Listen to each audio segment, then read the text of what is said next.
Hello, everybody. It's my great honor to introduce Sean O'Sullivan, the founder of SOS Ventures. He built companies that were generating multiple dollars of revenue by the age of 28.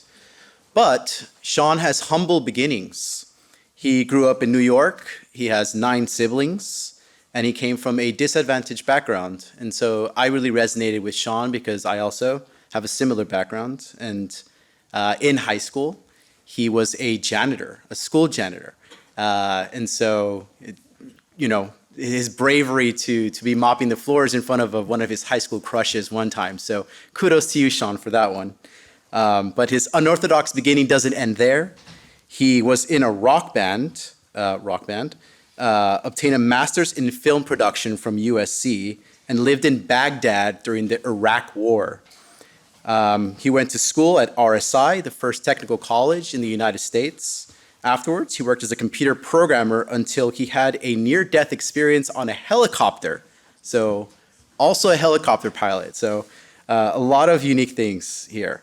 Thereafter, he decided to change his life a little bit, and he ran Map Info, which sold for $17 million in 1994, which is a lot more than it is today. He founded Jumpstart International in Baghdad, which helped people in the Iraq War rebuild their homes, and there he met his wife. So that's a great story. And that takes us to Sean, the venture capitalist, today. He works for SOSV as a managing partner, where he invests in deep tech companies. They have 2 incubators there, and you have to go through the incubator program to qualify. IndieBio and Hacks. They're the first check-in. So he's a hard worker. He works 12 hours a day, 6 days a week. Apparently he sleeps 5.5 hours a day. You'll have to teach me that trick. That's a nimble one. Truly a story of grit and resilience. So everyone, it's my pleasure to introduce Sean O'Sullivan. Let's give him a round of applause.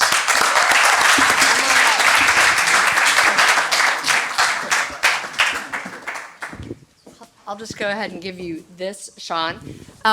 I will say, when I talked to Sean, we're doing our prep call, Sean wanted to know a little bit about you all. So I don't know if you want to stand over there in our spotlight, our sparkle light right there. But I thought I'd share something with you all with the class. And I don't even know if they know this. So if you look at this, will you all let me share? There you go. Thank you so much.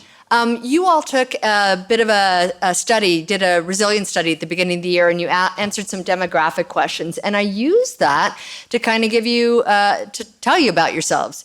You're almost half upper division students. That's 3rd and 4th year. 18% are lower division. 16% are master's students. And what I love, you all may not know this, but I really give kudos to the transfer students. So 13 of you are transfer students, and I love it. 2.7 are working professionals. Believe it or not, majority, or I think it's plurality, I think that's how, well, not quite. College of Engineering and Letters and Sciences, Haas Business School, 13%. Sean, are you in Haas? Yes. That's right. There you go, right there. Data Sciences and Independent Studies. So I just thought I'd give you a little bit on the audience. Let's see if I can figure out what... something just happened. But basically, hopefully, that'll kind of give you an idea of who you're talking to. I have some other charts, but I don't actually want to go through them right now, if that's okay. Thank you. But I thought we could go ahead and switch off. I encourage you all, as always, to think of your great questions. I love it when you do, as Sean is talking. I will also tell you, as a special thing, that I am looking for your questions as we choose who comes with us for dinner tonight. So just a little added bonus for you. Sean, let's see if it works. So we've switched computers. Whoops. It just unplugged. Thank you. See? It's a good thing I have an engineer here. And then I don't know if you want to use that. Is that working? It should be. All right. Well, thank you so much for having me again, Vicki. I've been here one other time. It was a different auditorium, but I think the same kind of representative of the kinds of students that we just saw in the charts there. So I am a venture capitalist, as was described. A little bit about SOSV. I hope this doesn't stay this way for the rest of the presentation. Let me just see why that, I don't know why that is, but we. Yeah, that's not what's happening on this screen. But anyway, we manage about $1.5 billion. We invest about $100 million every year in new early stage startups. And as we are the first check, our trademark expression is the first check in deep tech. We are the first investor in most of the companies that we back, generally 2 to 3 or 4 founders.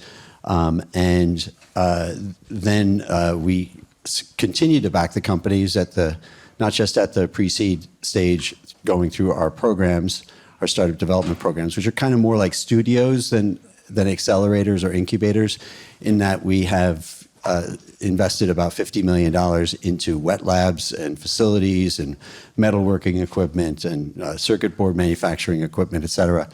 And that has allowed us and we have, 15 PhDs on staff. We have about 100 staff that help work with the startups to deliver their engineering visions by helping them, extend their team. So it's a little bit more than what would have been considered an accelerator or an incubator.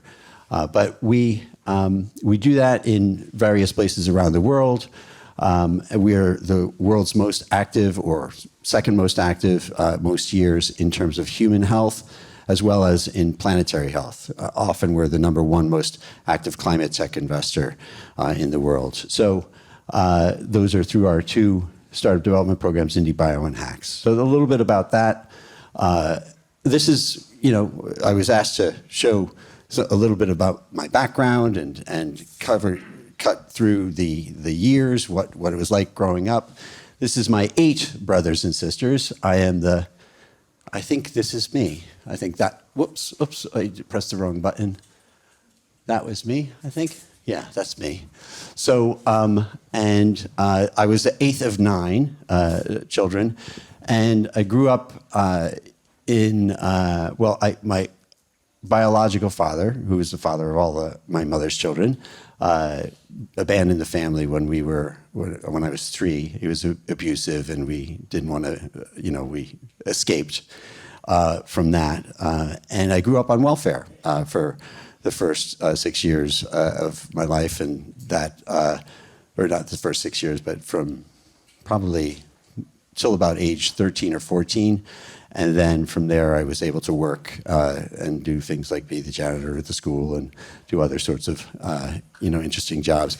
But I also got a job when I was 14 programming computers, and that was in this building here, the county courthouse building, working for the government in upstate New York. That red county is Schoharie County. Schoharie was a beautiful town. But it had a lot of natural disasters, which I won't go into great details, but there were floods and fires and weird sort of circumstances. Like, for example, the greatest limousine disaster in the United States was a half mile from my house when they lost the brakes on the car, and there were 22 people killed just a few years ago. So these are, we were just sort of surrounded by disasters, but you don't have to blame me for that. It's just something that happens. I went to Rensselaer Polytechnic Institute, RPI, not RSI, and that is an engineering school that's produced a lot of really great people, like the co-founder of NVIDIA and the guy who used to run Motorola, and lots of Nobel Prize winners, and the inventor of the television, the inventor of the microprocessor, all went to RPI, and I graduated as an electrical engineer from RPI. And while I was going to RPI, I had to pay my way through school, so I worked as a co-op student at IBM in Research Triangle Park and in Boca Raton, Florida. While I was working as a co-op student, I don't know, has anyone here done any sort of co-op or in between? Anyone go? Yeah. So is co-oping not a big thing at Berkeley, or is it? I'm not sure it's a big thing for the industry anymore. Okay. I'm not Yeah, okay. So you take a semester or 9 months off of school, and then you go work in industry, and then you come back, perhaps a little bit more certain about the job you're graduating into. And there are universities where everybody that goes to the university actually, Drexel, I think BU or something. There's other ones at Waterloo, University of Waterloo, where everybody who goes into an engineering program does co-oping, and it's a pretty good thing actually, and it helped me understand what I wanted to do, not just working for IBM, but also just like discovering where you fit in the picture. Like working for a very, very big company, I like an IBM, I relate more to being the thermometer versus being the thermostat. So if you think about it, being the thermometer is being able to sense the temperature in the room. Being the thermostat is being able to set the temperature of the room. And with a startup, that's the opportunity that you have to actually sort of change the outcome rather than just be part of other people's decisions. And that was brought real to me in my job at IBM at one part of it.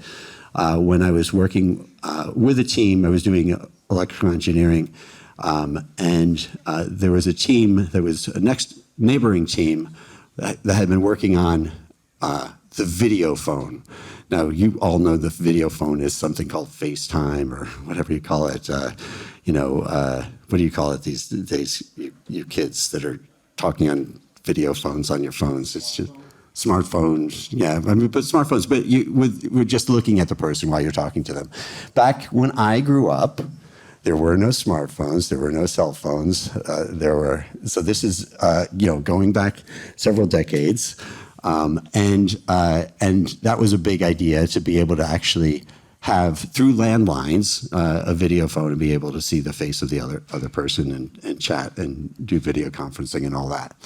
But the team that I was working at alongside with at IBM had created a great prototype, et cetera, but somebody in the upper echelons of IBM's management had said, and they'd been working on the project for like 8 years.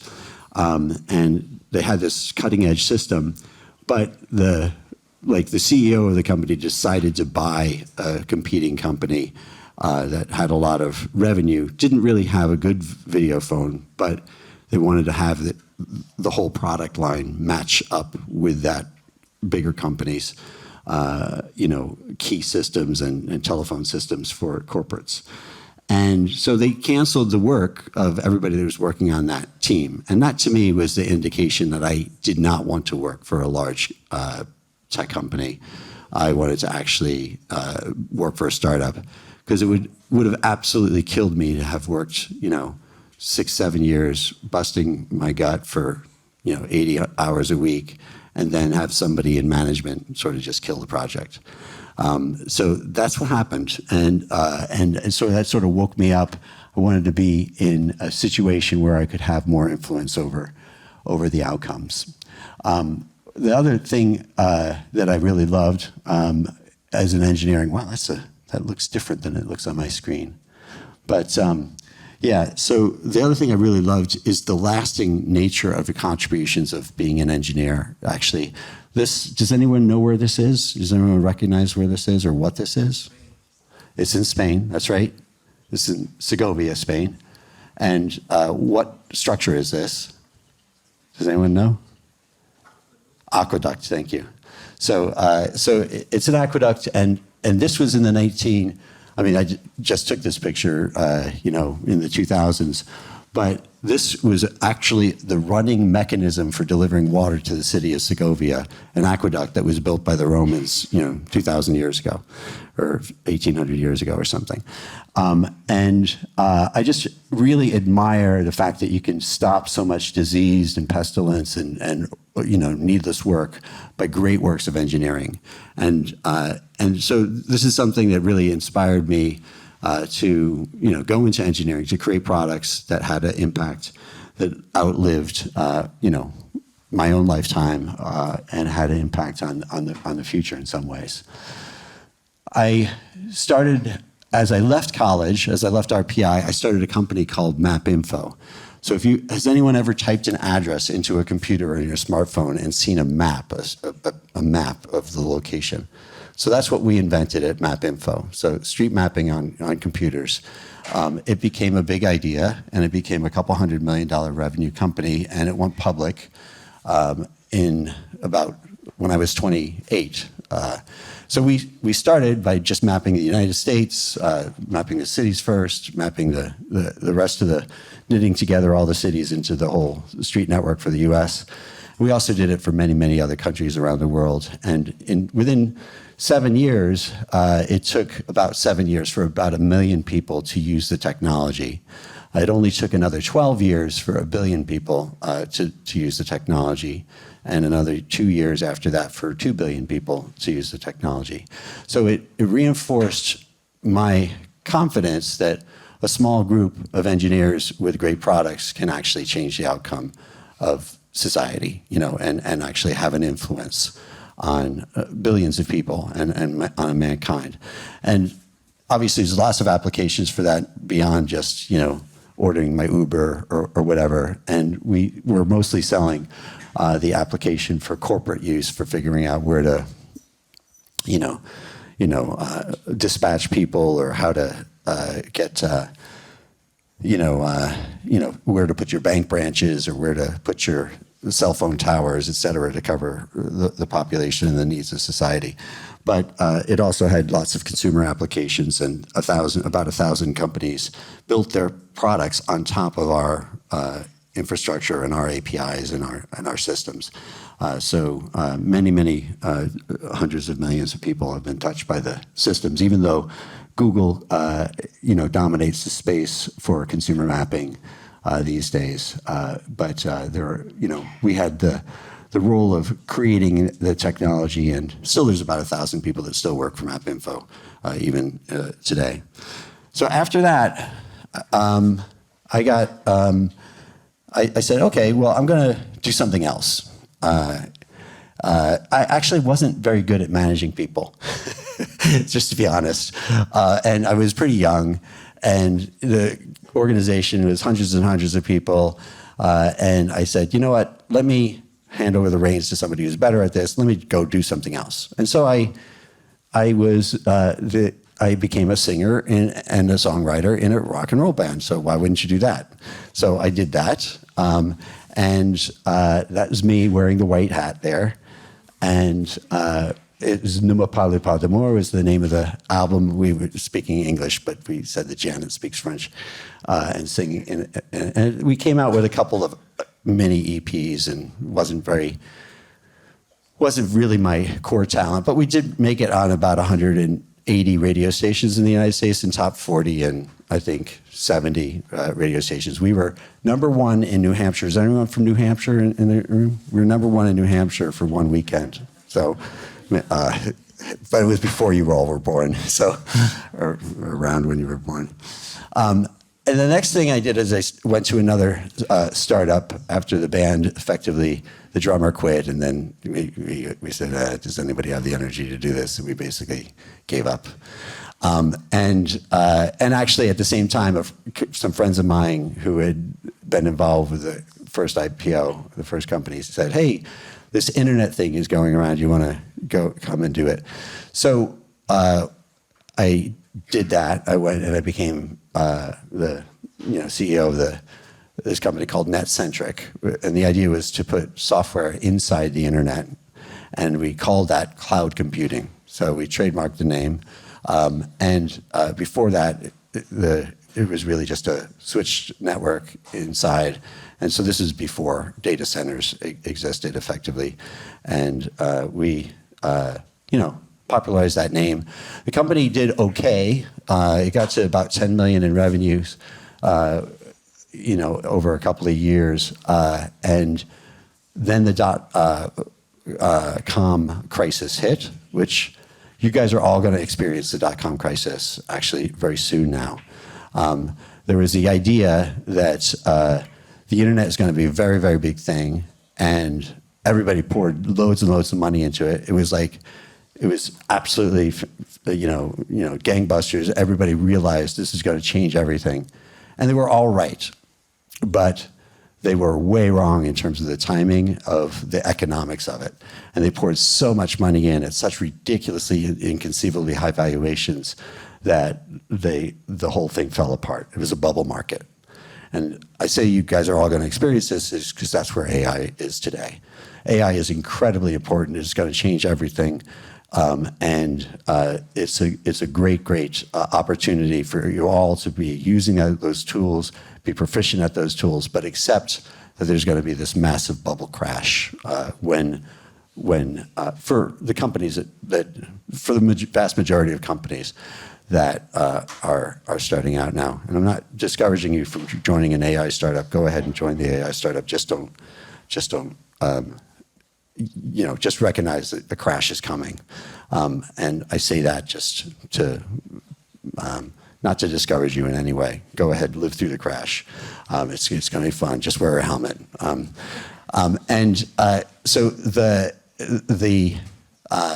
And as a result, we had, I don't know, 10 million in revenue, but we had $12 million in expenses. But the moment the music stops and there's no more money to fuel the losses, even if they're a small amount of losses, that's when the companies have to, sell off or go bankrupt. So we did sell off to a bigger company for pennies on a dollar. But the cool thing is I got credited with coining the term cloud computing. Sorry you cannot read that text. It's really a low resolution image. But through all this, and this is the lesson I'd like you to think about because I was asked to talk about disruption. Is that right? Is that what we're talking, Vicky? There's an expression from Buckminster Fuller, you never change things by fighting the existing reality. To change something, to really change something, you have to develop a new model that makes the existing model obsolete. You never change things by fighting the existing reality. To change something, build a new model that makes the existing model obsolete. So I'll give you 2 examples of that. We've already talked about them. Used to be the largest mapping company in the United States was a company called Rand McNally. Has anyone ever heard of Rand McNally? There's a couple, yeah, thank you. It's a Chicago-based company. They had the paper maps, and everybody would use their paper maps, for everything. And there were a couple of other, map companies that use paper maps. But now, with street maps on your computer or on your smartphone or in your navigation system or whatever, that was a new model that made the existing model obsolete. And by the way, when we were starting the map info, everybody says, well, your maps are much uglier than Rand McNally's maps. And your maps, like you're never going to be able to take on Rand McNally. If Rand McNally put their mind to this, you guys would be, wiped out. And, we went on and we became, a top 100 software company, a top 23, the 23rd largest software company in the United States at one point. And then we effectively defeated Rand McNally. So it is possible. You just have to wait a couple of years and continue to innovate, and that is obvious. I guess it's totally obvious. But the idea of creating a new model that makes the existing model obsolete, that happens in every real big change. And cloud computing is another example of that. Like there was, before the way of doing it was you run the software on your personal computer. Or if you had there is this thing called local area networks, was when the whole business would have the whole business, all connected to the same, the same local area network, right? And has anyone ever heard of the term local area networks or anything like that? Yeah, LAN, yeah. So, but cloud computing, and there's also client server computing and all these other things that happened. The internet made, and cloud computing in particular made that completely obsolete, and it's a different world. So I was lucky to be involved with two of those major model shifts, and there's more. There's all sorts of other model shifts that are going on all the time. But after that company crashed, my cloud computing company crashed, I went and I did something else. That's when I had the near-death experience of doing the helicopter ride, actually, in terms of the timing of it. And I said, you know what, I'm going to go make movies. So I went to USC Film School, and I got a degree in filmmaking, and I made several, about 100 films, small films, and a feature documentary that was about my mom, who died of Alzheimer's, but that also won an award as the best film about elderly issues, a national award back in 2003. But after graduating from USC Film School, the thing that was happening at that time was the Iraq War was about to be kicked off. It was after September 11th, obviously. And I went and I said, you know what, I'm going to see what this is all about. And, my mom had just died. I didn't have a girlfriend or anything at the time. So I said, yeah, I've got nothing to lose. And so I became a freelancer for CNN and Reuters and other, news organizations. And I just, took lots of photographs in Iraq, and was there to experience that, and took videos and whatnot that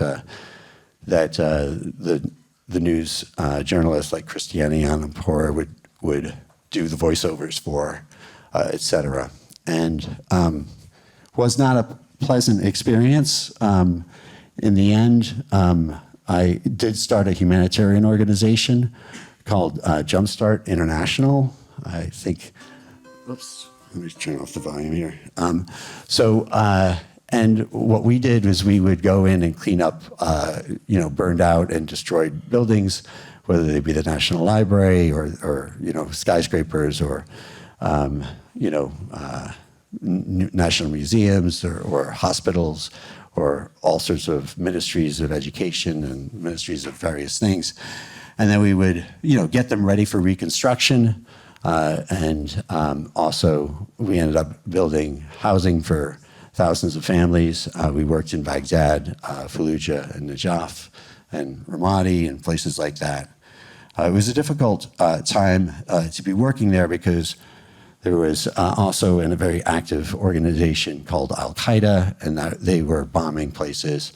They bombed the Red Cross, they bombed the United Nations. They eventually turned their sights on us because we were the largest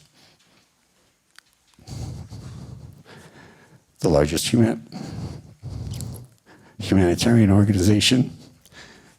And we had about 3,000 people in Iraq, 3,500 or so. My co-founder was assassinated, and most of my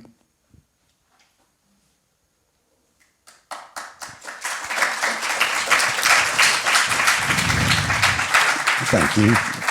And many of my management team had received lots of death threats, et cetera. We kept working, through that. The management team wanted to keep working, and I was foolish enough to keep working as well. We, did slim down to about, 1,200 workers or so, but we built lots of projects, did lots of good work, but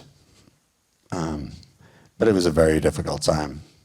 And at the end of it, then we went to surprisingly, I'm just looking at lots of images of buildings and things like that here, but before and afters, et cetera.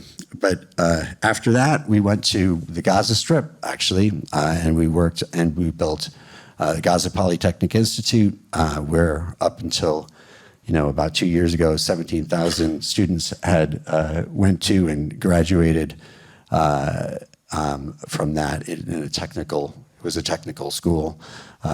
Just a 2-year technical school, car mechanics and agricultural engineering and all different types of things, mechanical and civil engineers and things like that. So, and then, at the end of the period, I had met a great outcome that came out of that is I met my wife, who was a reporter. Her name is Tish Durkin, and she is one of the greatest writers of the English language. If you ever get a chance to read any of her stuff, she's fantastic. And we ended up getting together. We got married, and 9 months and 7 days later, we had a child.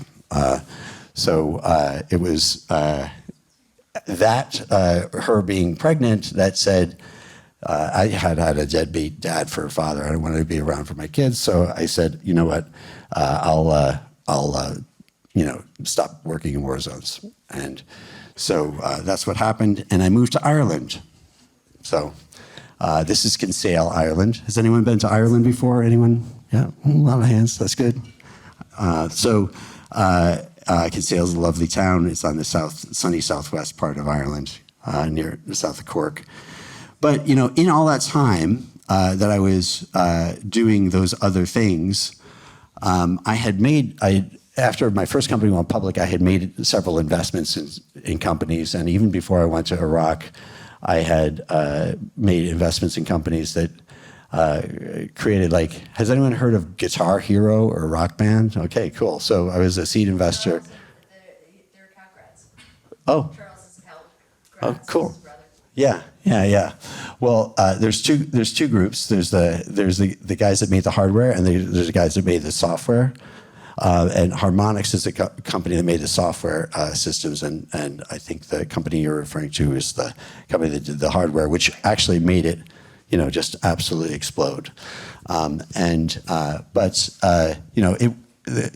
Harmonix was, grew to the Rock Band, and Guitar Hero grew to be a big game. It was the world's most popular game for 2007, 2008, over $1 billion in revenue each year. That was one of my first investments that did extremely well. But I'd made other investments in other companies that also went public. And so I ended up having lots of money from all of the companies that did well. And so I said, you know what, I'll keep investing. And so I kept investing. And after that was my fallback from working as a humanitarian worker in war zones, is I decided to become a venture capitalist. So I recommend everyone do that in that order. Go work in a war zone for a couple of years, and everything else becomes much easier. You actually, as a manager, it's much easier when your employees are not receiving death threats and getting kidnapped and everything else. Everything else sort of becomes a lot easier. So when you're changing things, when you're really disrupting things, I do want to just reinforce something that will happen to you, and it'll happen to you continuously. This is this expression is attributed to Mahatma Gandhi, but it's at first they ignore you, then they ridicule you, then they attack you, and then and only then do you actually win. So everybody, goes through this process whenever you're trying to invent something that's truly new and truly different. Because, at first, as I said, even with the mapping stuff, our maps weren't very pretty, initially. They didn't have every part of the US in them initially. It took us years to get the whole country, mapped out. And so people could ignore us for much of the country initially, but within a couple of years we had everything, but they could ridicule us for other reasons. Oh, you'll never be able to compete against these big players. But you know what? We did, and that was pretty cool. So anyway, you think about that when you're being ignored, ridiculed, and attacked. But I will say that most of the time you don't win. So you still have to try to go through all these phases, and you may only experience being ignored, ridiculed, and attacked. So that's the challenge, really, with being a founder. Having the wherewithal to keep going against impossible odds, and even when you're, even when you try, you sometimes lose, like I did in my second company. Zipping through my life story here, I had another child, Matthias. He is an awesome little kid. I have 30 patents or so that I've written, of which probably 25 of them or so are related to the idea that somebody has a phone, who's a person looking for a ride. Somebody in the car has a phone, has spare capacity in a car or capacity in a car, and it matches you between the rider and the driver. Has anyone ever done anything like this before? Yeah. So Uber is in court fighting off, trying to not pay all their patent violations to me right now. It's not just to me, it's to the company that we started that pioneered the space and had the first ride-sharing app on the iPhone. But we also did other things, bus ticketing systems. I did some other companies that did a lot. Doing the hardware brought me to China. I created a startup development program in China. Originally, it was called, we had one program called China Accelerator, because there were accelerators at that point in the United States. This is in the 2009 period, but there weren't any in China. So I said, hey, let's go and create one in China. We created the first accelerator program in China. And then we created the first hardware program globally for accelerating hardware startups called HAX. We call it HAX now. It's called Accelerator. It was based in Shenzhen. With recent political developments, we have moved the headquarters of that to Newark, New Jersey, where HAX is headquartered. And a couple of other things. There's a show called Shark Tank in the United States. You guys probably heard of that. I was not on Shark Tank. I was on something called Dragon's Den, which is a really popular show because in Ireland, 40% of the televisions when Dragon's Den were playing would be playing that. And that was really freaky because when you go to a restaurant and people are listening in on your conversation and going down anyway, I just didn't like it, actually. So I moved out of Ireland. No, that's not really why I moved out of Ireland. I love the Irish people and everything. But I was living in Ireland, as I mentioned, and then I became super famous in Ireland. I was on all the business shows and on the nightly shows. And then when I spoke, people would listen to me, even though I was just a reality TV person. And who would ever listen to a reality TV person on political issues? That would be insane. But anyway, but I was asked to run the national entrepreneurship strategy for Ireland, and I did that, and that was somewhat successful. Then that's it. I think I'm done. I'm done. Wait, no, I have a few more slides. So SOSV, as the world's most active climate tech investor, we have an annual summit. About 10,000 people go to it. You can go to SOSVclimatetech.com and listen to some of the world's leading investors, folks like Bill Gates or in the climate space, or Chris Sacca, or the Vinod Khosla and all of the other, Breakthrough Energy, all the other firms, talking about their investment interests as well as the leading founders as well, and it's all free content. In terms of what we do that's different than most VCs don't have wet labs and physical facilities.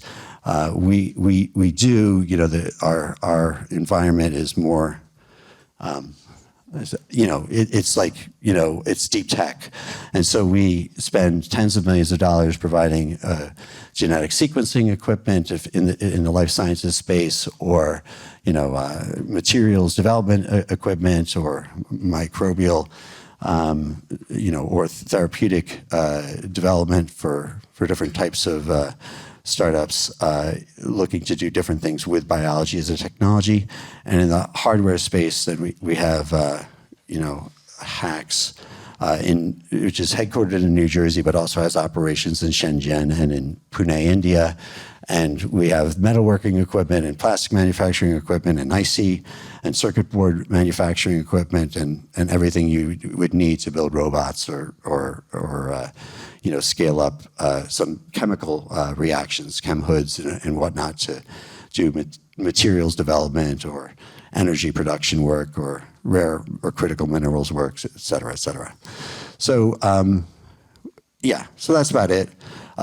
One thing that's of interest is we talk about venture capital like it's a lot of money, and actually it is these days. This slide is not really including the AI craze, but when you look at where money is, a lot of it is in cash and in savings. Some of it is in global stock markets. Some of it is in private companies, that is not public companies, but big companies like Cargill and other sort of privately held companies, a lot of real estate companies there.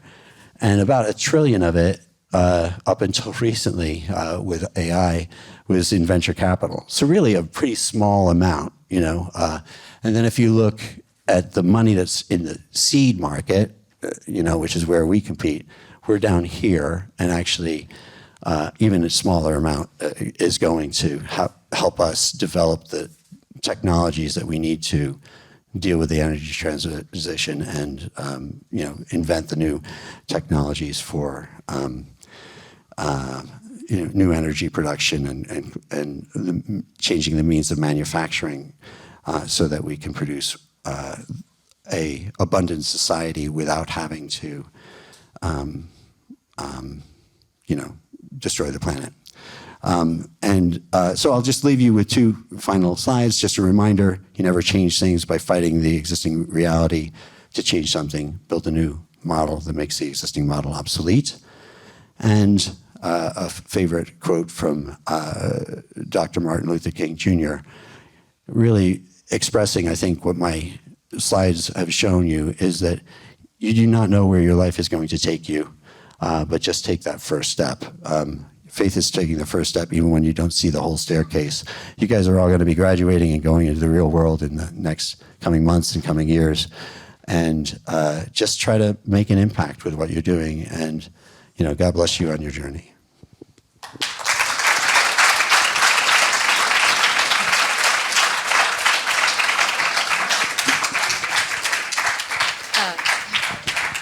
No, you have to do that. Sorry, Sean. It's we've had a lot of different individuals come and speak. And I always like the students to kind of hear from someone who they might see themselves in that person. And listening to you and all the different things that you've done and, and the emotions that you're willing to express and that you have to express is just really moving for all of us. And I just want to thank you one more time for sharing with us. And I did not tell you, but we have water for you. And now we're going to pepper you with questions and possibly, depending on questions, pull that chair closer because we want you in the middle. Depending on questions, we also have 2 very brave students who have no idea what the top of the staircase looks, but who might pitch to you, depending on our questions, so you can relive your dragon days. Excellent. Looking forward to it. Great. Haley and Taiba are up there, so raise your hand if you have questions. And remember to introduce yourself, please. And we'll break after about 10 minutes of questions and see if maybe you want to take a pitch. Excellent. Thank you. Wonderful. Hi, my name is Ria. I'm currently a 3rd-year student here, and I'm from the category shown earlier. I'm a data science student. I had a question, I guess, pertaining to, you've clearly had a lot of experiences and experienced a variety of different disciplines, whether it's a more creative pursuit or something more philanthropic or VC or tech or creating things. Do you think your experience in these variety of disciplines and in especially more creative pursuits helped you in things that were more technical? I'm asking because as a student here, a lot of the advice that we receive from mentors or from our parents or from professors is to, especially within tech, stay within tech. You know, so that like everything is in this, and whether it's for security reasons or so on and so forth, to I guess put your head, or not even put your head down and do a day job, but stay within something that's more technical as opposed to something that's more creative. Okay, yeah, that's a great question. So, you know, I think we all are full human beings in the room. We have thoughts, we have feelings, we have bodies, we have, you know, desires, and a great way to get ahead, you know, as a human being, is to have some technical talent. Why is that? I'd say number one is high scalability is of great importance to your ability to affect change in the world. You have gone into a very competitive university here. You have great mental capacity, but to then take that and actually be able to affect change on a very large scale. Sometimes, yes, you can definitely do that through arts. You got definitely do it through other means, but the most highly scalable technology is technology. The most highly scalable thing in life is technology, really, in terms of being able to affect a quality of life improvement for literally billions of people or millions of people. And so I would encourage people to have some technical underpinning or to join organizations that have a technical underpinning, because when I looked back and I said, okay, I had some impact in Iraq. I built the largest humanitarian organization in Iraq. We helped, ultimately, probably we touched the lives of hundreds of thousands of people or more. But a lot of that was just for a period of time that we were there and running, and what kind of lasting change did we really make? I decided that, there are great, causes that I support. I didn't mention it, but I was the first big backer of something called the Khan Academy. Has anyone ever used the Khan Academy? Yeah, a couple.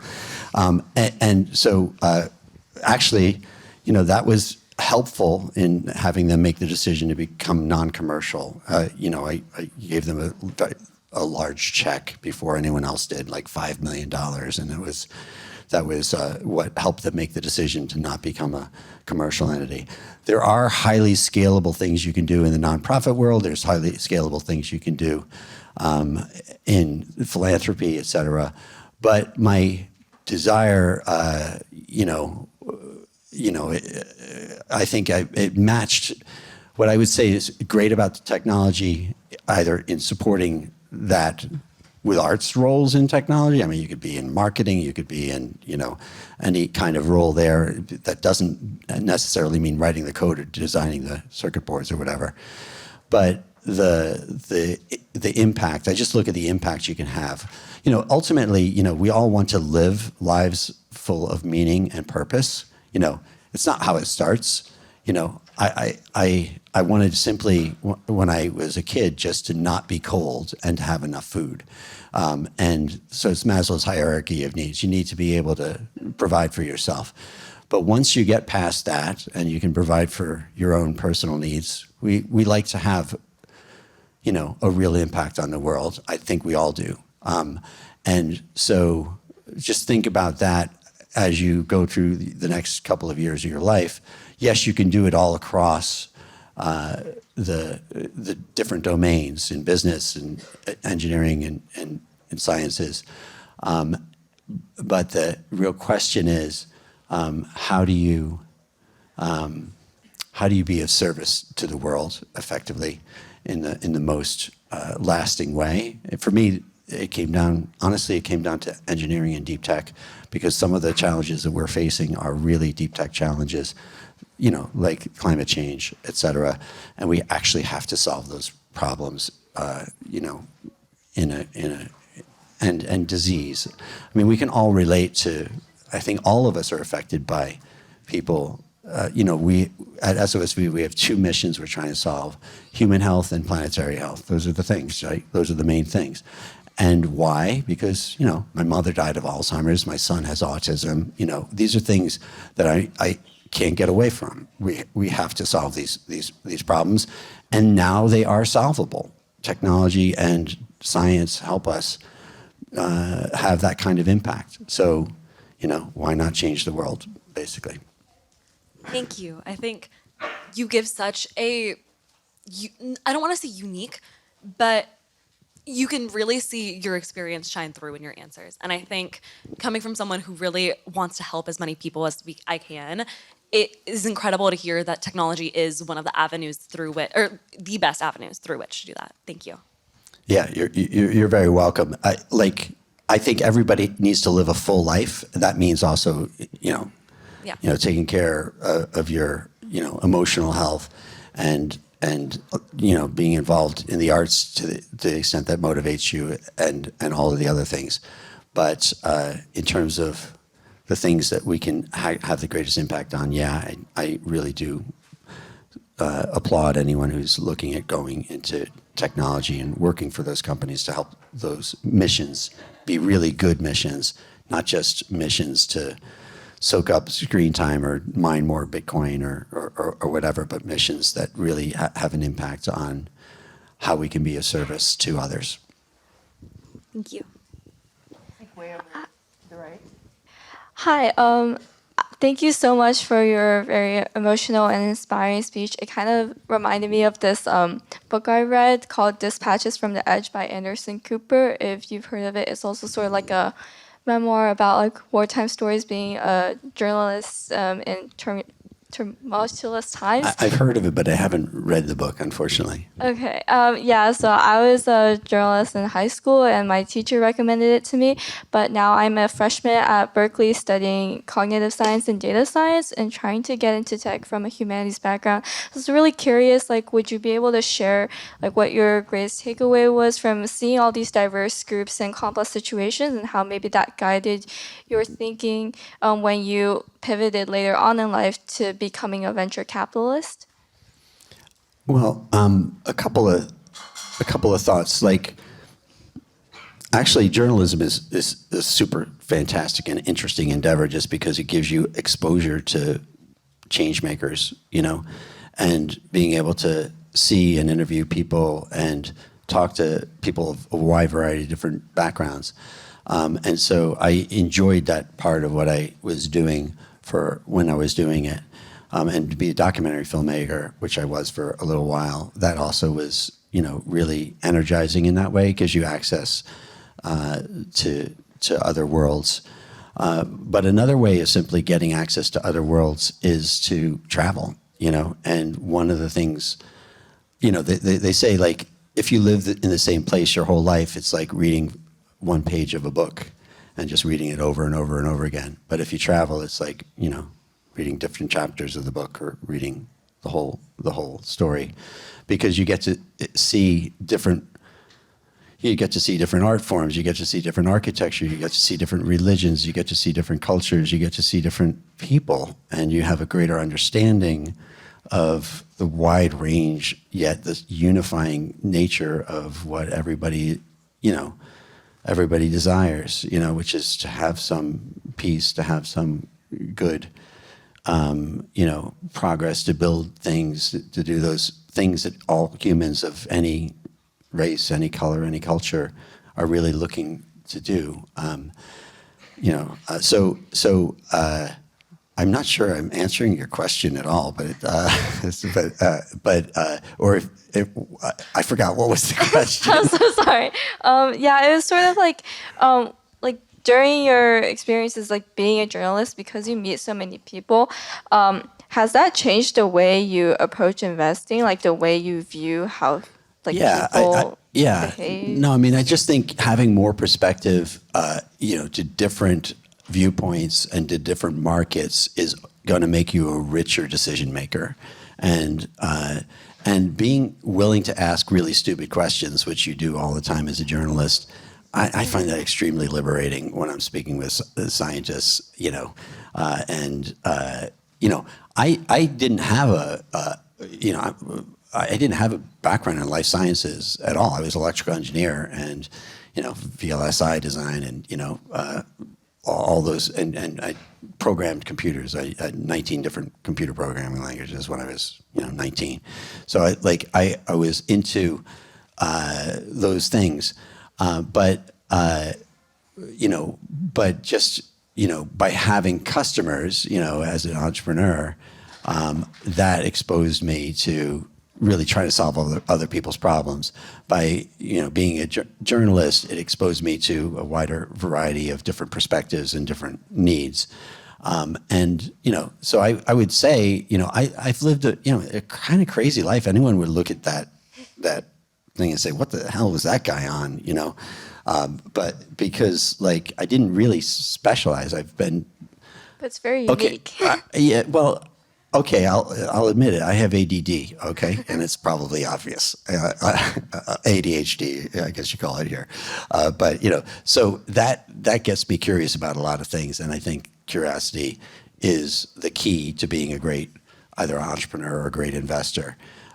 So those are the things I guess that also unite journalism, as well. Just being a curious person. Thank you so much. Yeah, you're very welcome. Right in the middle. Hi, I'm Josh. I'm a senior studying econ. I'm relatively new to the whole startup world, but I've kind of been realizing that a lot of successful artists and a lot of successful entrepreneurs share a lot of the same characteristics. And then your presentation is kind of like the culmination of that all coming together. So I'm just kind of curious to get your point of view if you think that, or what characteristics you think makes both a good entrepreneur and a good artist, and if you think entrepreneurship in itself is some kind of art form. Well, the thing about entrepreneurship a lot of times is you're just not happy with the status quo.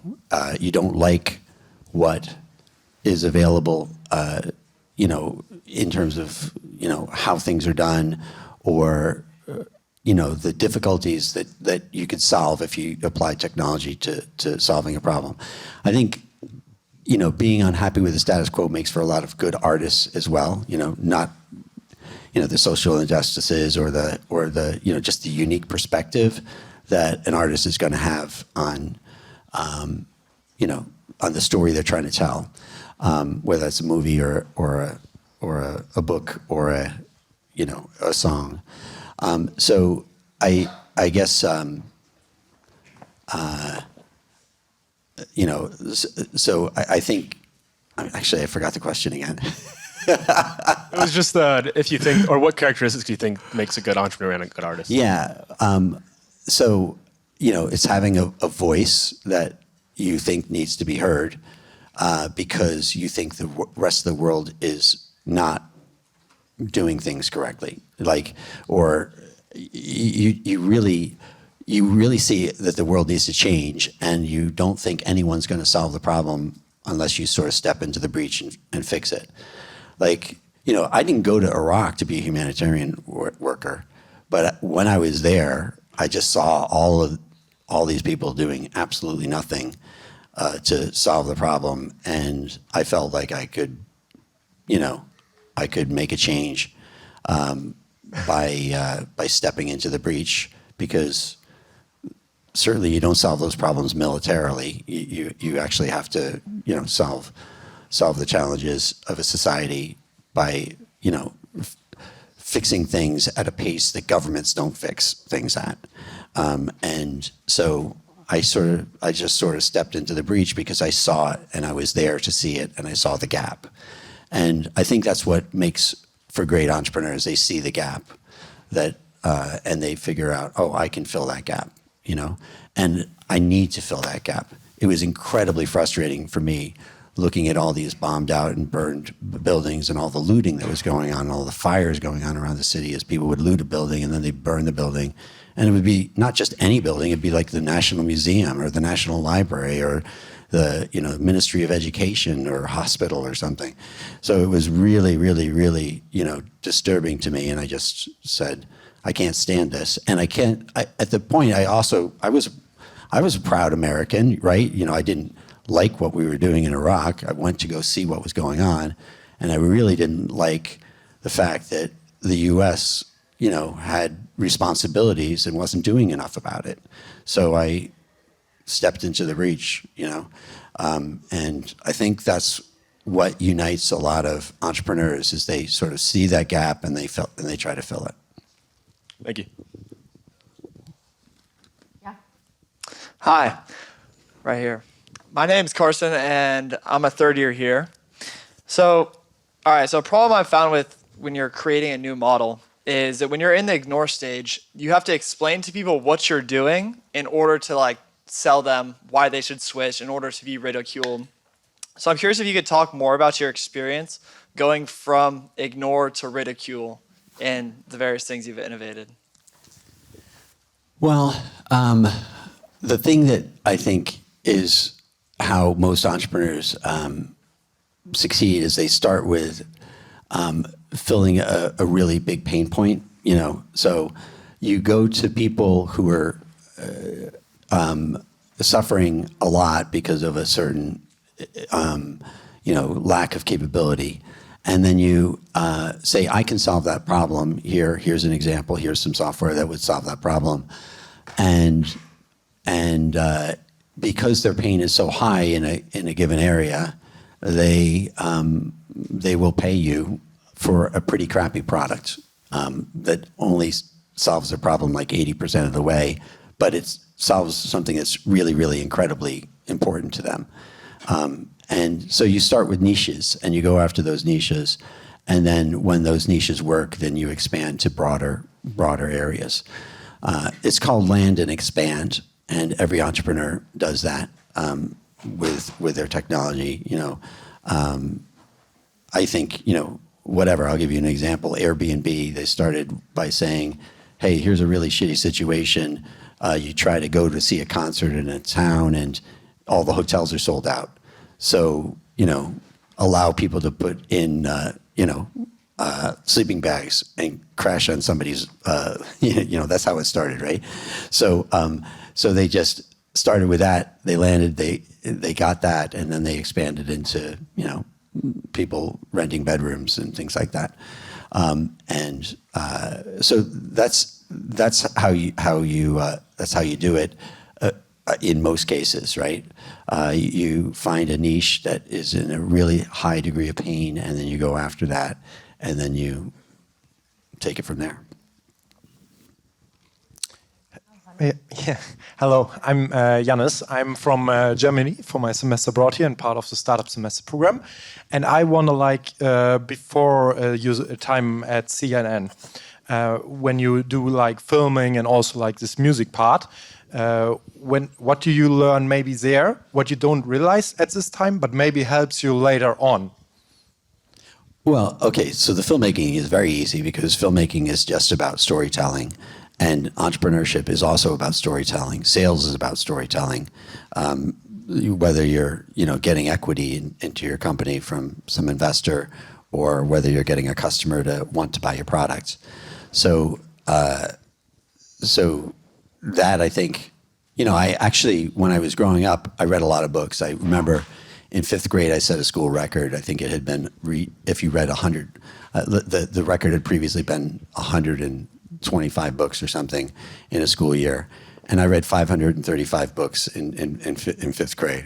And they were real books. They were 180-page books or whatever, not little books. So I was obsessive, obviously. But the thing from that is that now these lights are making me totally space out. What was the question again? Can I just say how refreshing that is? I want you all to know that when you're in an interview, there is nothing wrong. In fact, I think there's it's a secret power to say, what was the question again? But it was how film. Yeah. So storytelling. Yeah. So back then, I read a lot of books, and I wanted to be an author, right? So I wanted to be a storyteller, but I didn't have any stories to tell, and so I have to go and live some life in order to do that. And but that fascination with how to tell a story and how to be able to get a point across. They don't teach you enough of that in engineering school, for example, but they do teach you that in Berkeley, and you can take those courses. And I think that that's the biggest benefit in terms of music. That was just, I don't think music. Well, I guess what music would have told me is how difficult it is to really sort of create an act, create a marketing package, create a look, create a, breakthrough in a really, really difficult industry. How do you, get that? We didn't break through, there's like 4,000, 7,000 radio stations in the United States at the time, or it wasn't that many, it was just 3,200 or something. We got on 170 radio stations, so it was like nothing. So we didn't break through in a major way, and that that taught me a lesson too about the importance of being able to package up an act, and even if the music is good, and even if you get critical reviews in newspapers or whatever, it's not enough. You have to have the whole package together. So I guess those are how I would relate to how those apply to entrepreneurship and building companies. So have you written a book, or is there a No, documentary about you yet? Nope, none of No that. documentary? Nope, no. Any filmmakers in the class? Has anybody ever approached you? Really? I bet you already Everybody have a said, title you have for to write it. a book, and I just don't have time, actually. But do you have a title for it? No. Well, actually, I thought about it. I thought about a title. What was the title? A Glass Half Frozen, actually. But it's just a play on words, because we were...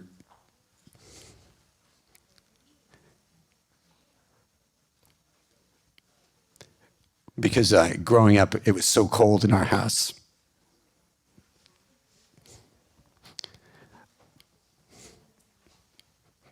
That you could have a bottle of water or whatever. And